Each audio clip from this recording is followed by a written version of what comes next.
What's up, everybody? Welcome to LUMIX Live this week. We are back, and we're continuing the conversation on the GH5m2 with our third filmmaker for the launch projects, Matthew Sutherland. But before we get into that, got some housekeeping to take care of, as usual. If you have questions throughout this stream and you want to have Matthew or myself answer them, make sure to tag at LUMIX Cameras before your question so I can see it. A couple people have been doing that in the chat already, as you can see. It just makes it easier for me to actually address what you guys are asking. We also will be showing Matthew's piece during this stream, so you'll be able to actually see it if you haven't already. And I still encourage everybody, even though we're going to show it here, take a look at it natively over on YouTube, so you're not looking at the compression that comes through the YouTube live streaming, because it is a very cool piece to take a look at. We have, just as we have been covering for the last couple of weeks, we have the LUMIX Professional Services available for both the Red and the Platinum tier users. So Red tier is free, available to anyone that registers up onto the platform. That gets you your 3-year warranty, online access for service requests, basically everything that you would expect for a modern service team. And then we have the Platinum series, which is the kind of higher level, designed for maybe a little bit more demanding users out there. That gets you that 3-year warranty as well. But in addition, it gets you discounted out of warranty repairs. So things like if the camera's dropped or broken or something like that. You get sensor cleanings and firmware updates throughout the year as well. And you're also getting an exclusive hotline to call in with Panasonic and chat with us with some issues that you may be having. And probably the coolest part is who doesn't like straps? You get a really cool custom peak design strap with the LUMIX Pro Service logo attached to that as well. So you can take a look at, if you're in the United States, you can take a look at the QR code there or lumix-pro.us to check out the program here for the United States. These programs are also available in other regions as well. Just some of the qualifications to get into them are a little different. Some have different levels for it. So definitely check out LUMIX Pro Services in your region to see what level may work best for you. And as a kind of added benefit here, in the United States, we're offering a 1 year of Platinum LUMIX Pro service with a pre-order of a GH5m2. So similar like we did the pre-orders with the S5, there is a program with the GH5m2 here in the US. Other regions, I think, have some other promotions running on with it too. So if it's something you've been looking into, make sure to take a look at it and take advantage of that if you've been looking to get into a GH5m2. Let's see, other housekeeping before we move on. Next week will be the last coverage that we're going to do for the GH5m2 within this month. So you're definitely going to want to go check that stream out next week. That is the GH5m2 from the field. Weather depending, we're going to be taking the GH5m2 out into the streets and the parks of Austin with one of our local photographers here at Ambassador's, Todd White, to actually work with the live streaming remote functionality. Again, that is weather depending because it's been about upper 90s and close to 105 degrees with humidity and the feel. So we're going to feel that one out. We may end up going to a studio if we have to, but it'll still be live streaming out of the camera. And then we're going back to our AMA streams on July 1st. So all the questions that everyone's been asking that aren't necessarily GH5m2 related, or maybe they are GH5m2, we'll be addressing them on the 1st as well. So we're going to go back into a truly straightforward community-driven stream on the 1st. With that, I think I've gabbed on long enough. Let's bring Matthew on here. How's it going, Matthew? Going great. How you doing, Sean? I'm doing pretty good. Everything seems to be working pretty well this week, so I'm excited. That's awesome. Yeah. Yeah. Sounds like you got a lot of activity out there in Austin in the heat. Oh yeah, yeah. Between the crazy heat wave that hit, and just put a bummer on being able to go outside and do a whole lot, and then notices of the energy grid is a little dodgy for the heat in Texas. Yeah. let's just chalk this up to maybe a little bit of an extension of 2020 into 2021. Hopefully we get past it soon, but hopefully getting better. Yeah. Yeah. So, for those that are new to the stream, I mean, you're not. You've been here a couple of times over the last couple of months, which is awesome. I always enjoy having conversations with you. Could you give everyone a little bit of a background for who you are, what kind of filming you do, and then we'll jump into the project? Yeah. So I'm Matthew Sutherland. I'm a LUMIX ambassador, and I own two companies. One is Matrimony Films, where we do it's a volume wedding film brand. So we do about 100 weddings a year with that brand. And then I have a corporate brand called Tiva Cinematics, where we do everything else, all kinds of corporate video projects, behind the scenes projects, legal videos, drone work. And then Panasonic will hire me once in a while to make a little film for a new camera. Yeah.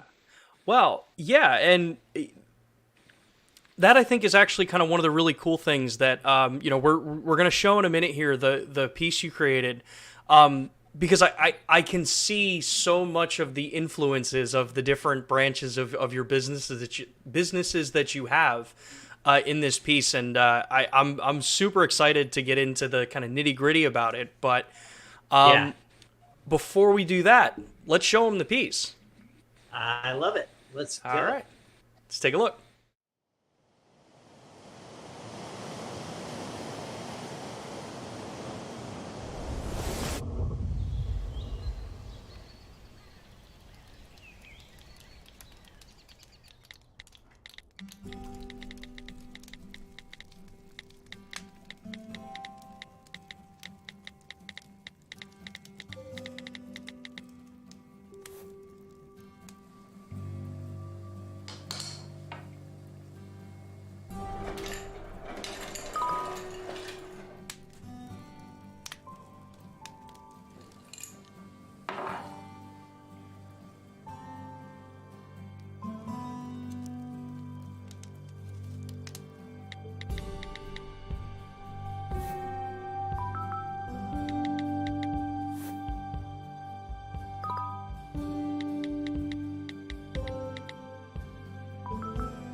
Panasonic. So yeah, that piece, I love that piece. That's so cool. Thank you. Thank you, And Sean. I mean, it was a labor of love for sure.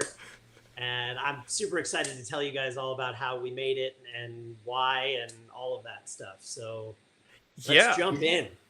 Yeah, and again, backing this up, the comments are like awesome. Like people seem to be loving this piece. So, a couple questions I know that came up. You know, you and I were talking a bit, you know, while we're playing that, and we've talked beforehand about, you know, the kind of idea of how this came up, this kind of project. So, I think let's start all the way at the beginning, when Panasonic approached to say, hey, we've got a new camera coming out and we want you to do a piece. Could you give us a little insight into how that process worked with us? Yeah.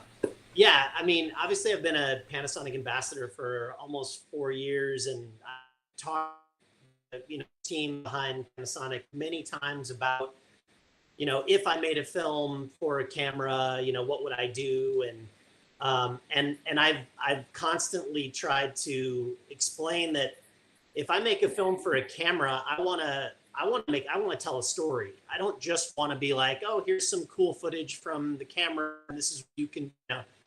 I wanted to tell a story, you know, beginning, middle, and end. And but I think, you know, with the team that was involved with the GH5m2, they didn't necessarily know that. There's you know, a lot of people that I've been talking to, and the team that's making this film basically said, hey, you know, go shoot us some demo footage. You know, they know I'm a wedding filmmaker, and I'm a proud wedding filmmaker. I will never apologize for that. The wedding film industry is doing incredible things, and I'm super excited to be a part of it. But they basically, I think, thought, hey, you know, make something like get a girl a wedding dress, or go find a model and, you know, go walk on the beach and do something pretty and show what our camera can do. And then they had some stipulations. They wanted it shot in Cinelike D2, which is the brand new color profile on the GH5m2. And they wanted to show basically that you can, you know, with very low post-production, you can basically shoot in that color profile, make something cinematic looking, and put it up online without a lot of post-production, a lot of color grading. And then they also wanted to shoot in 422, 10-bit, 400 megabits per second, all-I, which is like the largest files you can possibly put on that camera, right? So,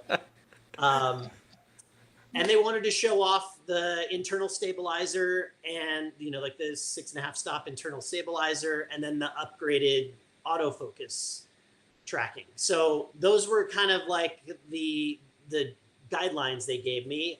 And they said, yeah, go find a model and go walk on the beach and make some pretty pictures for us. And I said, or we could make a film and we could tell a story that's got a beginning, middle, and end that kind of make people enjoy watching something for 4 minutes and go, I want to make something like that. And then they, of course, said, how much is that going to cost? And, and I'm like, oh boy, you know, I just come up with the ideas. I don't know how much. So I had to figure out a whole budget for it. And I told them how much I thought it would cost. And they're like, all right, go do it. And I'm like, oh my gosh, now we got to go do it. So there was this vision that, you know, I love snowboarding. I love the beach. But I've never been surfing, but I've always wanted to go snowboarding and surfing in the same day. I'm gonna get deep on you here for a second. A lot of my friends and family, like with the whole pandemic and everything, people are leaving California. People are migrating to Texas or Idaho. And I love Southern California. I actually grew up in Chicago and moved out here when I was just before high school. And I just love Southern California, lived in San Diego, lived in Los Angeles. And so, you know, this is one of 5 places in the world where you can surf and snowboard in the same day. And I wanted to kind of tell a little bit of a, you know, I'm good at telling love stories from wedding films and stuff. So I wanted to tell a love story that had like basically the love I have for this state of California and what you can do here and why it's great. And then also tell a little love story and go surfing and snowboarding in the same day. And of course, this romantic image I have of this film idea, I'm going to get to go surfing and snowboarding in the same day, right? And then you start to piece together the production of all that, and you're like, that would be stupid to try to do that in the same day. But, you know, people know I'm stupid. I'm going to go ahead. I'm going to go for it. So I did. So anyway, that's kind of how the genesis of the idea. And then, you know, it was basically like, how do you find a couple that can surf and snowboard and be good looking and can act and aren't going to cost an arm and a leg because we have a limited budget on the film, right? Yeah. So my goal the whole time was I set out, I was going to find a pro surfer, a girl who could be, because I felt like it might be easy enough to find a guy that can surf that's, you know, that I can pull off the lead in this film. But this girl needs to be a stud surfer. And I reached out to tons of pro surfer girls and nobody responded to me. Nobody at all wanted to, you know, like even, I think they just didn't think I was serious about this project, whatever. So, but a friend of mine who surfs, you know, told me about this couple, Murphy and Allison. And he's like, you know, that, yeah, they both surf and they're good looking and, you know, they'd love to do something like this. So I reached out to them and oh my goodness, they were so cool, just so easy to work with. And as soon as I I met them and saw some pictures of them and I'm like, oh, they can really surf. I didn't know if they could snowboard, but I'm like, we'll figure that out when we get there. Yeah. And yes, so I brought them onto the project and they couldn't have been cooler. I loved working with them. We spent what I thought was going to be 2 to 3 days filming this project, ended up being 7 days because Mother Nature doesn't always give you good surf when you are ready to film. So we basically ended up going back in the water many, many times to try to get some good waves and get them, you know, up on the water. And so I had a great time working with them. And I want to tell you all about everything, but I'm just going to start spewing things. So I'll let you ask me some questions and you can lead me to the next step. Yeah, yeah. So when looking at this project, you know, how do you typically go about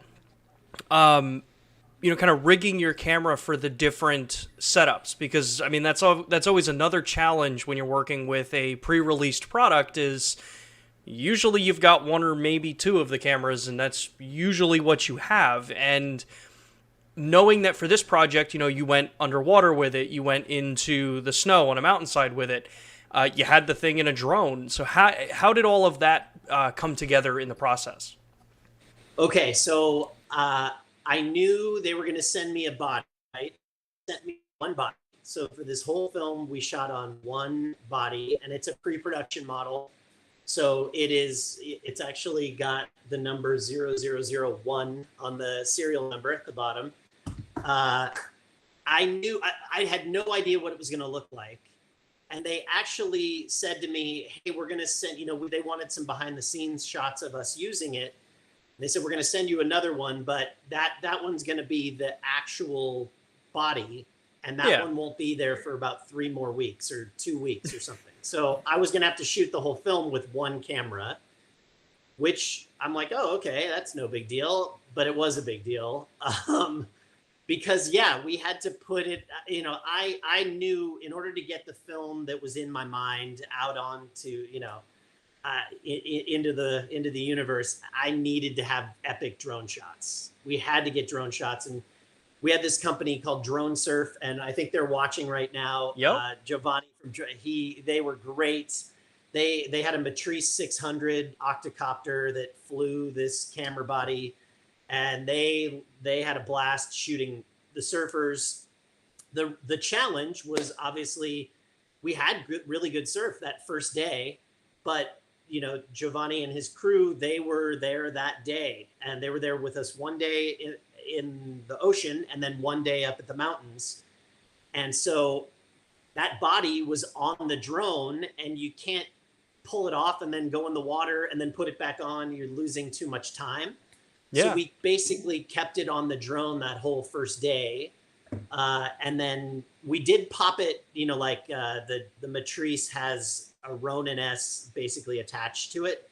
So we did pop it off, and we did get some handheld gimbal shots with it. The shot of them with their surfboards running into the water, running down the shore into the water. We got that. But it was a huge challenge to then, okay, so then the next few days, then we spent pulling it off and putting it in the housing. But I had no idea what this body was going to look like because I hadn't seen it. And me thinking, oh, we're going to send you the actual hero camera body a few weeks later, thought that the one they're sending me was, who knows what it was going to look like. Yeah. So that's when I reached out to the guys at Autex Housing, and there's a guy named JR D'Souza who's a phenomenal guy. He owns this company, Autex Housing, and their housing is basically a surgeon's glove for your camera.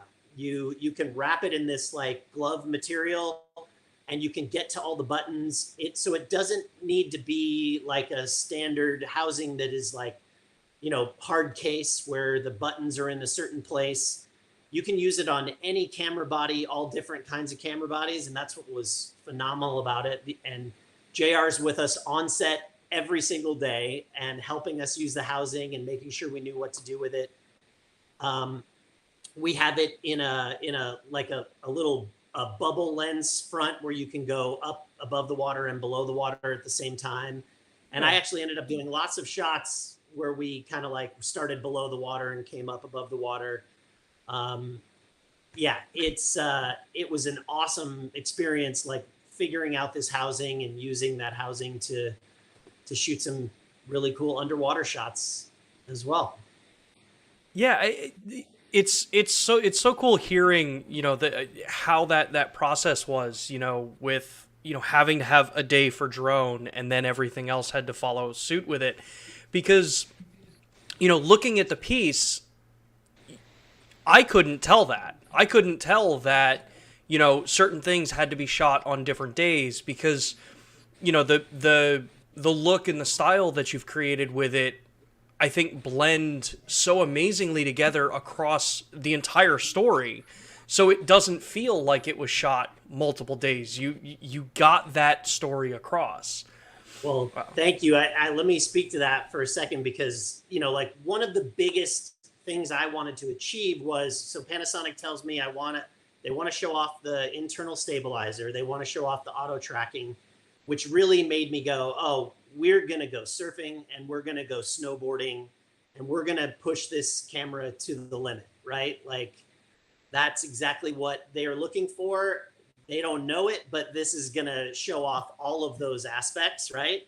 As well as giving them shots of things in the dark, which we start off in the dark with them texting, and then in the morning, and then at noon, high noon, with heavy highlights on the snow, and then in the dusk, and then at sunset. So I basically wanted to it was all really intentional. Obviously it all served the story, but it was intentional to use that story to help show off every different basically version of light that you're going to have to face when you shoot with this camera. And at the same time, basically saying, oh my gosh, when we shoot on different days, I was very intentional about the light, and it had to match. And there's no reason to go film surfing at noon, because these surfers are basically surfing at dusk, it's 3 o'clock in the afternoon and on. And I wanted to be really intentional. There are a couple, filmmaking tricks that we use. I didn't do any day for night or anything like that. Everything I wanted to shoot based off of the recommendation from Panasonic, that I wanted it to basically be filmed and get the look, come right out of camera and put it into our edit bay and edit it together. Not a lot of color grading at all.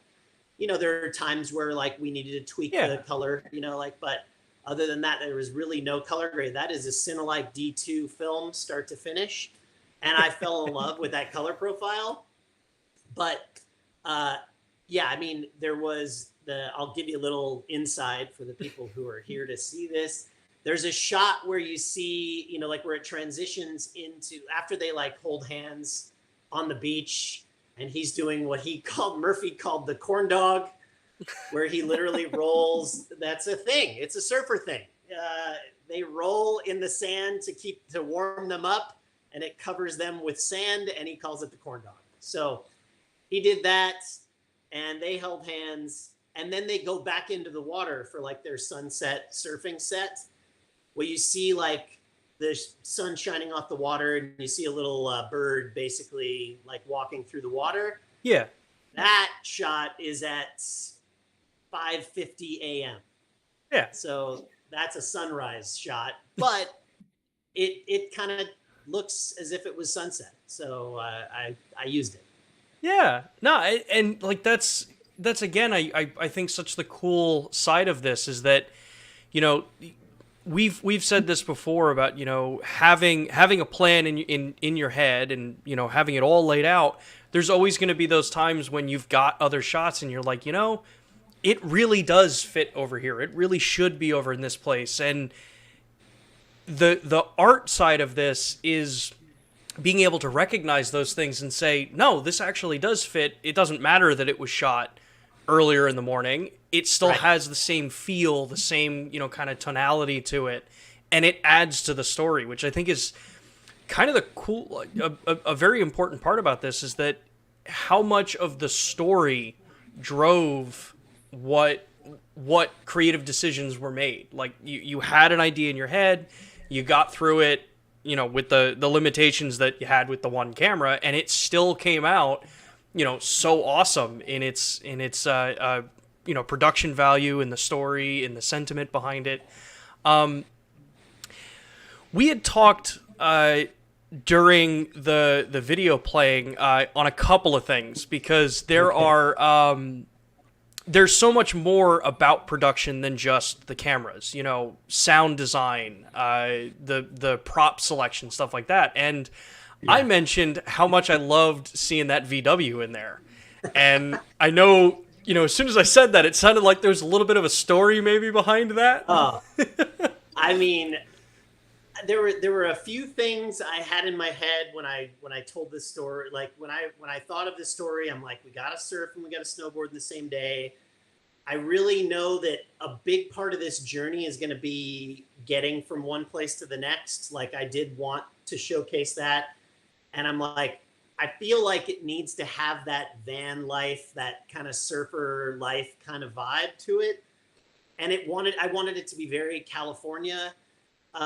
So in my head, when I was 8 years old, my mom drove a 78 VW bus, and she hated every minute of it. I have very vivid memories of my mom like yelling at my dad about why he made her drive this monstrous vehicle, but so many great memories for me and my brothers and sisters in the back of that van, and just like being taken everywhere. And I've always had a little place in my heart for that 78 VW bus. So when I thought, like, I want that 78 VW bus and I want it with a camper shell. Oh yeah. How am I going to make that happen? So that was definitely one of the pieces to this story that I knew I wanted to have. And I found this awesome place in Costa Mesa, California, called Vintage Surfari Wagons. And they've got 10 vintage 78, 79 VW buses, all different colors. And this one's name is Albie. And Albie is red, and she is wonderful. I lived in that thing for 6 days, basically shooting this film, and loved every minute of it. And it is so hard. It's no power steering, and it basically is a 4-speed that you can't get into reverse. And as I'm trying to get into reverse, I remember my mom going, "This car stinks."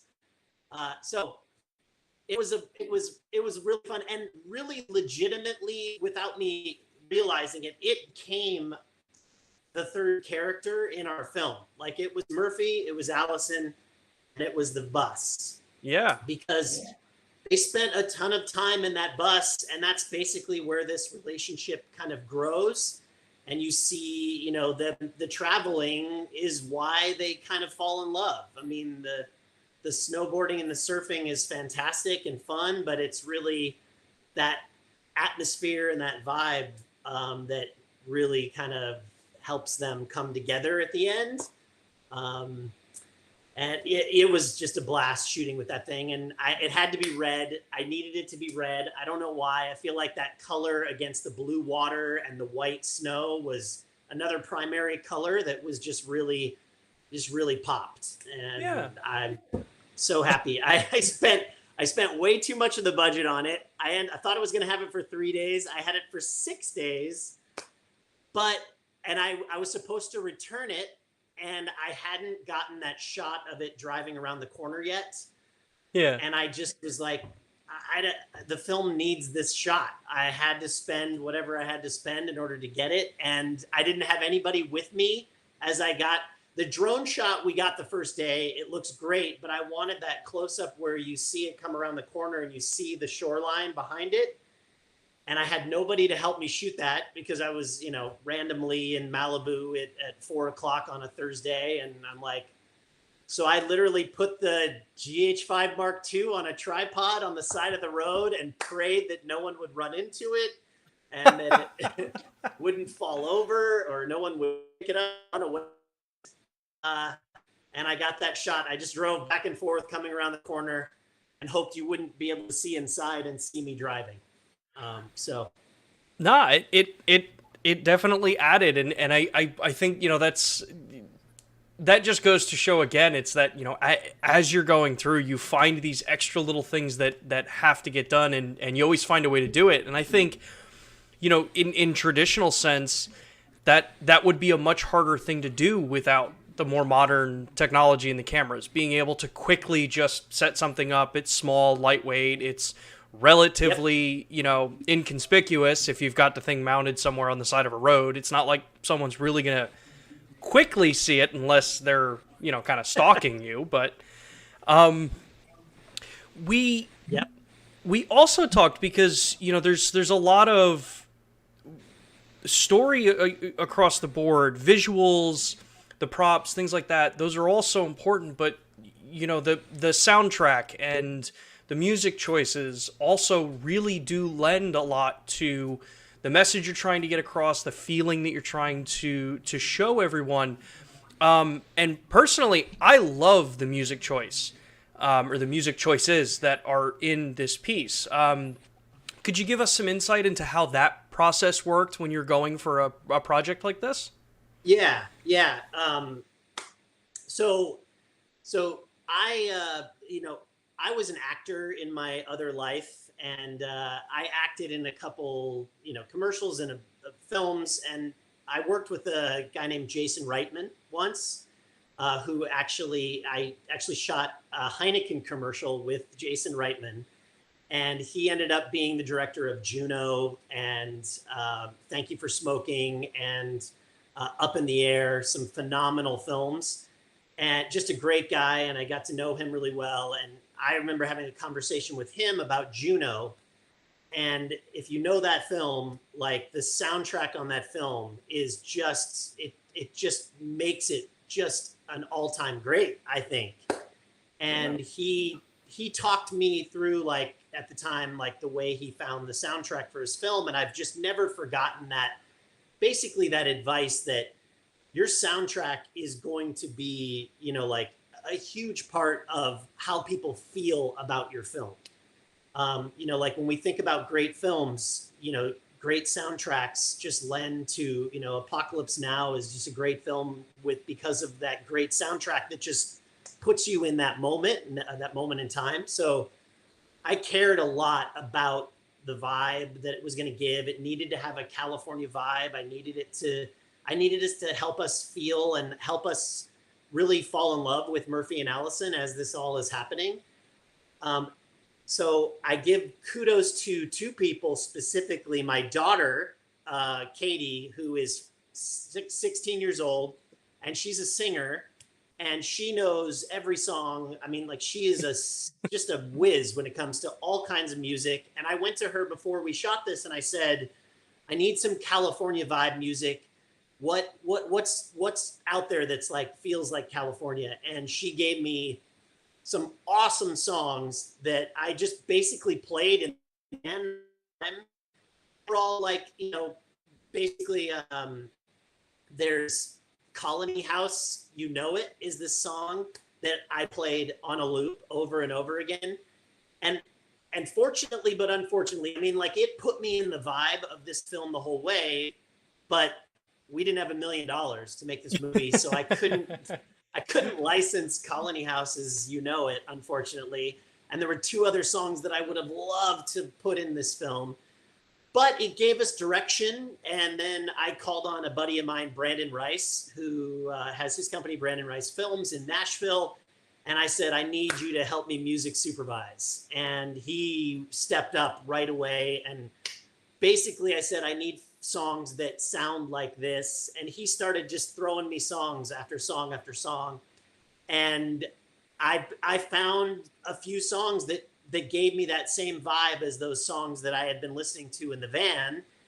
And thank goodness for Firefly Song Freedom, which licensed that the song that you see right as they start snowboarding with the drum beats. That's a song by a group called the Phantoms that is from Song Freedom, and they were awesome. And then the guys from Soundstripe, also, which is in Nashville, they gave me some great songs as well. So I used the licensing from those two places. That was awesome. And then my buddy Brandon gave me, he said, this is what you need to do. Is there's a guy named Justin Durbin, and I hope he's following too. I tagged him on this Lumix Live, but he's a composer, and I don't even know where he lives, but who cares anymore, right? It's a global film. We're all doing this. Yeah. Yeah. And basically I played the ideas of songs I had for this guy, Justin, who's a composer. And he wrote that opening track for me that goes over the texting and then into, right before they go snowboarding. And it's just awesome. It just sets a great tone. It's subtle, but it helps us get in the mood. And I mean, the music, we cared so much about the music. I spent so many hours listening to songs and trying to get the right vibe. And I couldn't be happier with the way we ended up. I almost replaced two of the songs, I tried to get something more contemporary, but I just couldn't. Eventually those songs just felt like that was the vibe of that moment. And I'm just thrilled with how the music came out. It was a long process, but worth every second of it. Yeah. The film is made or break. You can make or break it by that soundtrack. Yeah, and for a lot of people looking to get into this kind of work, or for those in the chat that are accustomed to this kind of work, I mean, I'm sure everyone's kind of run into that, where it's, you have this great piece and you just run into, how do I get the audio for this? How do I get the sound so that it's not distracting, it's not overbearing for what you're trying to show, but still has the proper feel to it. And I truly, I think with this piece, it's that kind of great combination of the passion that you clearly have for the story that you're telling, and the work and time you put into it really shows because of how seamless things are cut together, how well chosen the music is for the different scenes and how it grows and builds over the time. It's so cool.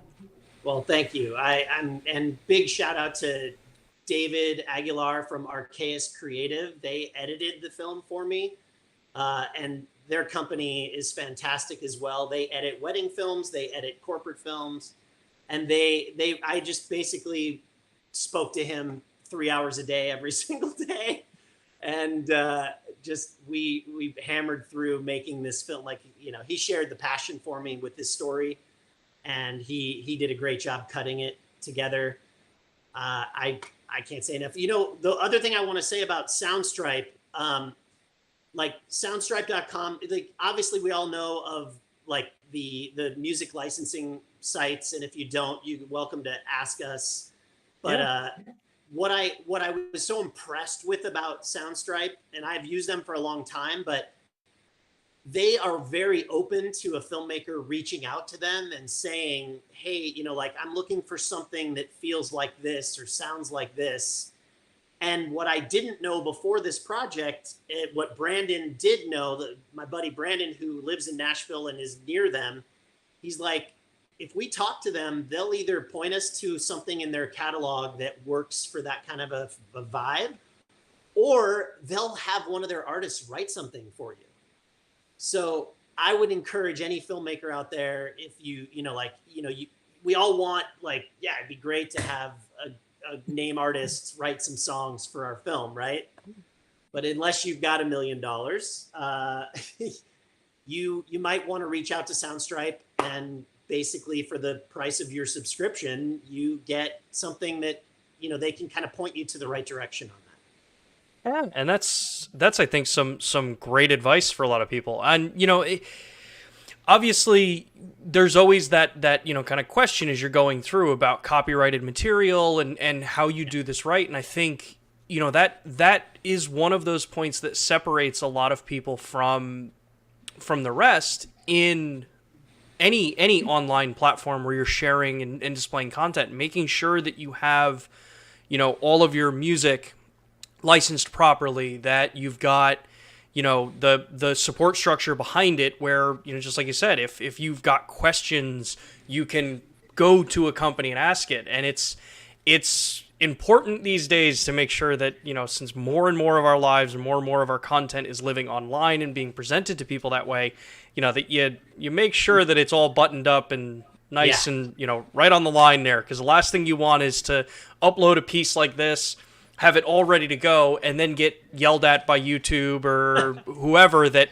hey, there's a copyright strike on this video because the music's, you know, owned by somebody else. Yeah. And even in specifically to this project, this is a corporate project. This is an advertisement. So it's even more difficult to find music license for a reasonable cost. And that was a huge challenge. And I knew it would be going in. So from the very beginning, I was like, every bit of the music, I was like, either going to get it composed, you know, by a composer specifically for the film, or I had to use corporate copyrighted music that could be licensed for corporate use. Yeah. Oh yeah. And that's a fun distinction too in all of that. If the second something is going to be used for a corporate job that has a large name attached to it, prices usually start to jack up real quick. Yep. Oh man. So there's a couple of questions in here. You know, some people were asking about, you know, when can you point to some shots in the film where you were using autofocus, or you know, the different styles that went through. I don't have the video queued up to pull clips up from this point, but that's why it's posted on YouTube and they can go watch it again. Go check it out on YouTube. Yeah, I'll point to those moments, and you'll see them as you go through. So what people need to know is, and this is why a behind the scenes would have been fantastic, right? To have someone over my shoulder shooting the whole time to show, but 90% of this film is handheld. So that blew me away as much as, you know, I think it should blow other people away. Is, look, I've you know, I'm a pretty good cameraman, but the camera does a lot of the work for me. So thank you to the GH5m2. But I mean, obviously at the beginning with the texting, it's on a tripod. It's actually on a slider. And then as they go into the snowboarding, as the car drives up right away, I was on a gimbal. So I'm on a gimbal in the street as And that actually, we actually stayed at an Airbnb in Big Bear, and our Airbnb was beautiful inside because of the kitchen and the living area. That's why I picked it. But the outside did not look very nice at all. But the house across the street was gorgeous. So we're like, hey, let's use the house across the street for the shot where she drives up. And somebody saw us shooting on their doorbell cam. And I had the lady going, who is that? Who are you? What are you doing? And I'm like, we're shooting a video for YouTube. And she's like, okay, you have my permission. You have my permission to shoot. So I got clearance, Sean. I just want to make sure it goes on record that I got clearance. Hey, you know. Okay. If the lady says it's good, it's good. So that was on a gimbal, that shot. The rest of the film is completely handheld. Obviously, the drone shots are on a drone. But the rest, if it's not a drone shot, it's, oh, okay, I guess there's some, there's some obvious tripod shots. I'm thinking, like, when I had to set it on the side of the road when I was alone, that's a tripod. Yeah, but shots that you can tell it didn't have to be remotely set up somewhere. Correct. So as far as the internal stabilizer, all of the snowboarding shots. I mean, I found this phenomenal snowboard cinematographer named Kyle Schaefer who lives up at Big Bear. I think he lives like on slope 9 or something at Big Bear. Like he literally never leaves the mountain. But that snowboard is like attached to his legs, and I didn't want to die, so I let him shoot the snowboard shots. I do have some cool behind the scenes of me. I did ski next to them as they were shooting, but basically all that is gimbal. I mean, not gimbal. It's all handheld on, on the snowboarding shots. And then in the ocean, all of that is obviously handheld, and that's auto tracking as well. So all the surfing shots are autofocus, and the snowboarding as well is all we used autofocus where it was like detect human face or detect human head. What is that? You tell me. What is that? Oh yeah, the face, head, eye, body, and animal tracking modes now on the new camera. That's what we used. Yes. Yeah. And then I'm trying to think. I mean, that's basically, all of the rest is handheld. And I had it in autofocus virtually the whole time unless it was on a tripod. Yeah. So yeah, hopefully that answers a couple of the people's questions there. Autofocus is always one of those points that people definitely want to have their questions answered as much as we can. So, let's see what other questions we got in here, because there's obviously other questions I have that I want to ask, but I want to make sure that we're addressing all of your questions in the chat. If you've got them, make sure to tag us at LUMIX Cameras so we can get to them. I see that FC was asking what lenses were used for the drone shots, and it looks like Drone Surf said 50 and 24 millimeter. No, Drone Surf. This is a Micro Four Thirds camera, and so he's thinking in the world of full frame. Yeah. But basically, it was the 12 to 60 and the 10 to 25. There you go. Yeah, we shot exclusively on the drone with the 12 to 60 and the 10 to 25. And partially, like Panasonic, when they came to me, they basically wanted me to shoot the whole thing on a 12 to 60 lens, which is what comes with the camera. There's a kit, right, that's going to come with it. But I know the joys of the 1.7 10 to 25, so I use this a bunch. And soon to have a sister lens. Yep. And then I also use the 42.5 1.2, the Nocticron 42.5 1.2 quite a few times, but not on the drone. Drone is 12 to 60, 10 to 25. Very cool. Very cool. Let's see here. Any of the other questions? Okay, so we answered the autofocus one. That's cool. They got clarity there. More people saying how cool the footage was, like that. Awesome. I'll give a little pro tip, Sean. Which basically I got these Polar Pro ND filters, and I just got step up rings for each lens, and these were huge. I mean, like the Cinelike D2 color profile with a really nice variable ND filter or a solid ND filter, it really made a huge difference being able to see basically, you know, the sky and my subject in even lights, and it made a big difference. So if you're making a film that you really care about the end result and have the ability, you know, like it's when you're doing a film that's more of a narrative film, you have the time to switch on and off ND filters and stuff. It's tough on wedding days for wedding filmmakers to switch ND filters because of the time constraints. We're shooting everything so quickly.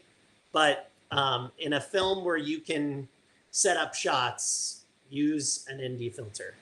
You will thank me for that. Oh yeah, definitely. You know, it's so easy. I think you know, looking at this piece and the fact that, you know, just like you said, it's shot in Cinelike D2. There's a lot of people, I think, in the community that would naturally just gravitate towards shooting something like this in Vlog instead. And you know, I'm curious what your thoughts are between shooting in logarithmic profile and obviously the time and effort that has to go into post for color grading versus after shooting this project in Cinelike D2, has anything changed for you in profile choices? Yes. Okay. I have a lot to say about that. I do because, yeah, I mean, like Vlog is all the rage, and you know, it's great. Vlog is phenomenal, but I think too many filmmakers, especially like a little, I would say less experienced filmmakers, just think I can put it in Vlog and slap on a LUT and I'm golden. And that is not true. If you're going to shoot in Vlog, you need to have a full plan from start to finish of what your footage is going to look like in the end. Like, I don't think you should very often basically shoot in Vlog and figure out the color grading later. You really, if you want to have a really professional result, you should shoot test shots. You should color grade those test shots, and you should know this is the look I want for my film. You know, I want it to have that Christopher Nolan look, or I want it to have that, you know, like, hopefully it's a unique look to you. That's the whole point of using a Vlog and a LUT, is that you don't just slap on a LUT, you basically fine tune that LUT to give your film a unique color for you. Okay. Now that's why you would use Vlog. If you're not going to use Vlog, I mean, like if you're not going to color grade all the way through, and I need to say this too, I think a lot of less experienced filmmakers don't understand how to finish off the color grading process. And you watch a film and you're like, oh, that was shot in Vlog. Like you can see a few shots are flat, or they look a little, you know, like hazy or flat, because they didn't push that color grade all the way through to really give it a real look, not a Vlog look. Yeah. Like the Vlog look, I can't stand. I mean, you know, that's kind of like, I think obvious that flat look isn't that flattering, aesthetically pleasing. But if you color grade it and you finish it off, it can look phenomenal. That's what a pro filmmaker is going to do. But he didn't just slap on a LUT. You know what I mean? Yeah, exactly. Okay. Which is why Panasonic spent so much time and effort and engineering to give you some great color profiles that you can just use, make it look great in camera, and then be done.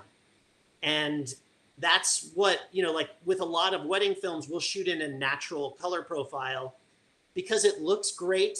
We don't have to spend a lot of time. So I don't have to charge my brides, you know, an arm and a leg to color grade their wedding video. So using the Cinelike D2, I was always so excited to make this film, as you can probably tell. Oh yeah. But then they tell me I have to shoot in Cinelike D2, and I'm like, oh man, like I was going to do Vlog and I was going to do LUT and I was going to make this cool, unique color look. But Oh, thank you, Panasonic, because shooting it in Cinelike D2, I literally got it right in camera, made it look the way we want it to look, right out of camera, and then our post-production was so nice in that we didn't have that extra step where we had to completely then color grade, which can be a really expensive process if you're going to do it right. Oh So yeah. I'm a huge fan of the Cinelike D2. I thought it looked really cool, and I think it shows on the film. Like, that's, I don't take a ton of credit for like, oh, look at my film and how this color looks. No, that's Panasonic's engineers that made it look that way. And we just, tried to get the exposure right and get the white balance right and stay out of the way. And I think we'll probably, for a lot of wedding films now, go over to this Cinelike D2 profile. Very cool. Very cool. And so, let's see. Trini Media was asking here. Does Cinelike profile mean it's more cinematic straight from the camera? I have thoughts on an answer for this one. I'm curious what your thoughts would be too, because that's okay. Yeah. I think cinematic is the tricky word in my opinion. It's a pretty general word. We're using it in a general sense, right? Like cinematic could mean motion, cinematic could mean frame rate, cinematic could mean color profile. So yeah, we need more information to fully answer that question. But what were you going to say more on that? Yeah. So right along those lines, there's a logic with camera brands and Panasonic in general when you look at color profiles built into the cameras. So Vlog, Vlog L, Cinelike D, Cinelike V, and then now the version 2s of those. When you look at something like Cinelike V2 or D2, typically they are designed to give you that color palette that is closer to what you would expect to see from a cinema camera. If that's a very loose way to put it. Yeah. But just flipping into shooting Cinelike D2 isn't going to give you a cinematic look if you don't have the frame rate, selection done right, if you don't have the lighting done right, because the color profile is only one small piece of the overall project. And a lot of times when we build something like the Cinelike D or Cinelike V, and even Vlog and Vlog L, they are designed so that you can match them with the rest of the LUMIX and the Vericam lineup. So one of the things people always kind of asks us is, well, Vlog versus Vlog L. Well, Vlog is just because the camera can reach 14 plus stops of dynamic range. Vlog L is because it's the version of Vlog that's tuned for the maximum dynamic range that a Micro Four Thirds sensor can get. So there's a misnomer in the market that says, hey, just slap Vlog in a GH5m2 and it's going to magically get more stops of dynamic range. And it doesn't work like that. I'm sorry to tell you all. But when it comes to something like Cinelike D2, the reason this is such a big important part of the improvements on the Mark II is that if you shoot Cinelike D2 on a GH5 Mark II, and then go shoot Cinelike D2 on the S1H, and then shoot the Cinelike D profile in the Vericam cameras, you're going to have an incredibly similar color tone and profile that at that point is separated by dynamic range of the sensors, that's separated by the intent that you shoot with those cameras. So frame rate, aspect ratio, all that kind of stuff. So that's a long-winded way to say Cinelike profiles do not inherently mean more cinematic. But I think to your point, it can be a good alternative to natural, which has always been the kind of gold standard of shoot to deliver. Yeah. So you say that all very eloquently, as only Sean Richardson can do. But that was a really good explanation. And the point, the only thing I had to add to that is that your motion needs to be cinematic.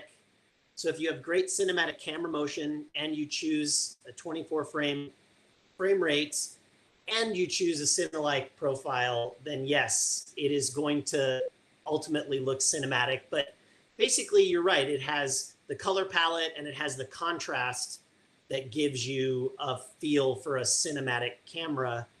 But everybody wants to say my film looks cinematic, but then somebody goes and makes the Blair Witch Project or something like Clerks, and all of a sudden, hey, Jersey boy here. Clerks was awesome. Exactly, and that's my point. Is that a film in the cinema doesn't need to, like, make a film look your own. That's what like. As soon as somebody breaks the mold, then everyone else, tries to copy, right?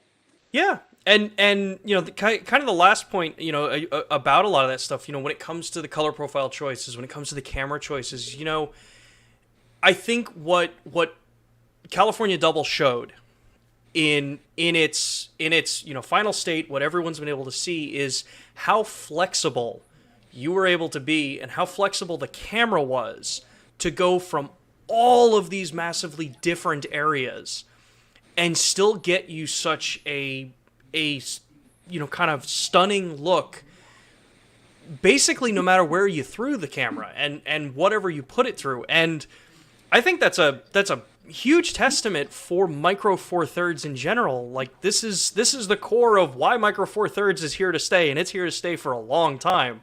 I mean, I think it's pretty obvious that I'm a huge fan of the Micro Four Thirds, and I just love how versatile it is and how I can throw it in my backpack and have 4 lenses and 2 bodies, and I can go anywhere, and my drone all in my backpack at the same time. And we can make a film like this in the ocean, on the mountains, and everywhere in between. So yeah, I had a blast making this. I hope people have enjoyed watching it. And it's a great camera, and people are gonna love it, and it's gonna be at a good price point too, right? Yes, and that's exciting.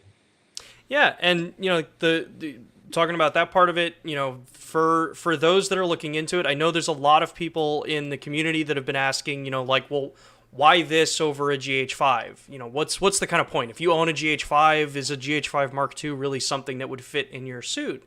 I can tell you from one side of the perspective, it's always going to come down to, are the features that are in this camera that are built in because of the hardware changes we made, do those fit a need that you have in your filming style? So Keith comments down here too, and this is maybe a broad interpretation of your comment, Keith.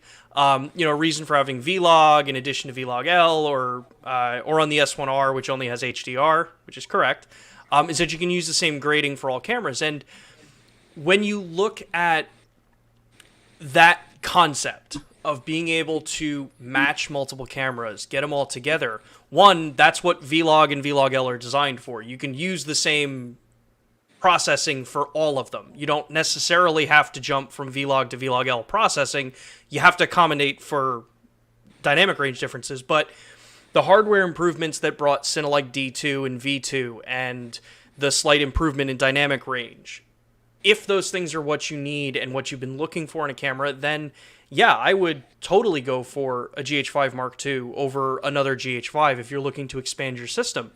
Or more importantly, for those of you in the community that don't own a GH5 yet or have been looking to get into a GH series camera, the GH5 is still going to be around in the lineup for a while.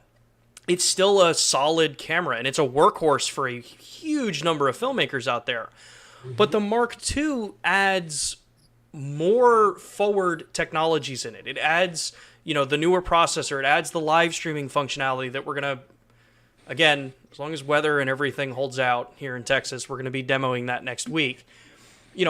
It gives you a stronger starting point if you are just getting into the camera today.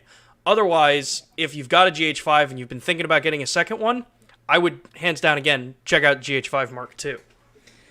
Yeah, and especially if you have S-series cameras that you want to match, which for corporate films, we shoot with the S1H, and now I can match that across my projects, yeah.